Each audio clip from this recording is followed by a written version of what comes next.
Eurovision 2024 is almost upon us, and we'll be da-da-da-da-ing to Tidium before we know it. Whether you'll be meeting up with other friends in Malmö until they're sick of the sight of you, or watching at home over a chicken tikka masala ready meal, this year's edition is going to be a real treat. So here are 5 reasons to be excited about Eurovision 2024. First up, who's going to win? At this point, or at least at the time this script is being written, it's anybody's guess. Switzerland is currently the bookie's favourite, but the margin is not huge unlike in other years. And who knows, maybe by the time rehearsals come around, Hera Björk will show up with a jaw-dropping performance that overturns the tables left, right and centre, making her the new favourite to win. Then it could be the Eurovision win she felt coming, rather than, something else. But on a more serious note, this is such a strong and open year, which is very refreshing after the last couple of years in which, from an early stage, the winner has been as blatantly obvious as the midday sun on a cloudless day. There is the possibility that we could end up with a so-called compromise winner, a situation where the overall winner wins neither the jury vote nor the televote, which at least gives both sides equal whinging rights when their favourite doesn't win outright. If Croatia take home the trophy, this will be their first win and will be the ultimate slap in the face to the nimwits who didn't put Baby Lasagna in the initial lineup of the national final Dora. Or if the Swiss take all, it'll be their first victory since Her Royal Highness Celine Dion triumphed 36 years ago. And we'll have to sell our kidneys if we want to afford to go to Eurovision next year. Either that, or we'll organise a fun run to raise some cash. But it's not just about the winner. Among the other artists are a number of established acts who have already experienced much success in their respective countries, such as Musti, Juice Klein and Slimane. Then there's Ollie Alexander, who is such an international superstar. He gets a sentence all to himself. He's probably the biggest and most relevant artist to not just represent the UK, but to participate in Eurovision at all. This is a testament to Eurovision's improved image. In the noughties, the contest was seen by much of Western Europe as a kitschy affair, not to be taken seriously. No more. The music industry has woken up to the fact that, yes, there is the odd kooky act, but much of the competition is serious quality music. And if these acts do well, that will encourage even more established artists to take part in the future. The second reason to be particularly excited about Eurovision 2024 is the stage. Compared to past stages we've seen, this one is different in that it's more of a 360-degree experience rather than being shoved up against an end wall. From a television production perspective, this does make sense. It's simpler to have all your cameras facing the same way, so it's going to be interesting to see how delegations make use of this type of stage. Seeing the audience completely surrounding the act could work very well for some acts, but for other performances may kill the vibe.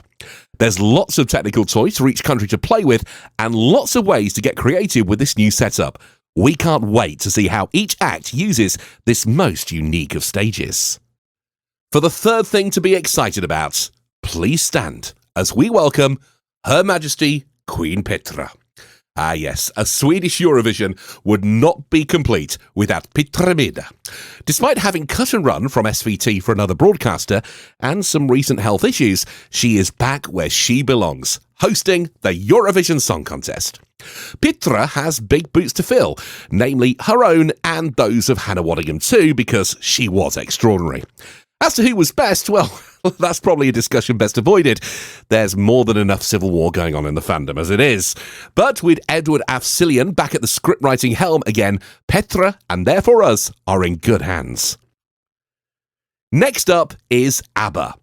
You're probably already aware because it's being drummed into us morning, noon and night, but just in case you need reminding, this is the 50th anniversary of ABBA's historic Eurovision win in Brighton, United Kingdom. So this year's contest is obviously going to celebrate that in some way. By the time this video goes out, we should know in what form that will take. Do Eurovision acts perform their own versions of classic ABBA songs, similar to last year's Liverpool Songbook? Or have SVT and the EBU persuaded, begged, cajoled, bribed, or even blackmailed ABBA to dust off their flared trousers and get themselves on that stage? Or is it something totally different? Whatever the case, it'll be something truly special to celebrate one of Eurovision's greatest success stories. Lastly are the changes we're going to see this year. For the first time, the automatic qualifiers will get to perform live and in full amongst the other acts during the semi-finals. On the one hand, this is something that should have been done a long time ago, but it does seem strange that they're being put amongst the competing acts. The constant switch between you can vote for this one and you can't vote for this one may be a little confusing to the casual viewer. Surely it would have made more sense to have them in the interval, as before. Well, we're not the experts around here, so what do we know? Maybe it'll work just fine after all. There's also been some adjustments to the voting, with the rest of the world being able to vote earlier and voting open for everyone in the grand final when the first song starts. Now, whilst previous experience will tell us that the latter will make minimal difference to the ever-problematic running order bias, we live in different times and the way people watch and engage with Eurovision has shifted. We can only hope that acts performing early will now be shown the love they deserve in the televote, rather than being given mere crumbs as we've seen recently. As for the rest of the world being able to vote ahead of the show, the EBU's rationale of encouraging more global engagement and adapting to the reality of that same globe being chopped up into 24 different time zones does seem reasonable enough. Besides, the rest of the world vote doesn't make a drastic difference to the overall results. And there is one final change which at the time of writing has yet to be announced. We could speculate until the cows come home about what it'll be. All we do know is that it's nothing to do with the voting, as apart from the above, that's remaining as it is. Social media has been awash with possibilities, but don't be surprised if the EBU stun us all with something nobody expected. Like before, by the time this video comes out, we'll probably already know what it is, so it had better be good. Mind you, even if it is, some people will still complain because apparently it's their life's mission to tear everything and everyone to shreds. Of course, there's much more than just 5 things to be excited about when it comes to Eurovision 2024. Be it a particular song, your first time attending Eurovision in person, or just meeting up with friends, there are so many things to look forward to.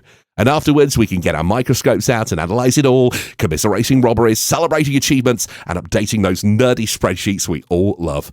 Leave a comment below about what you're looking forward to most, and enjoy the Eurovision Song Contest 2024.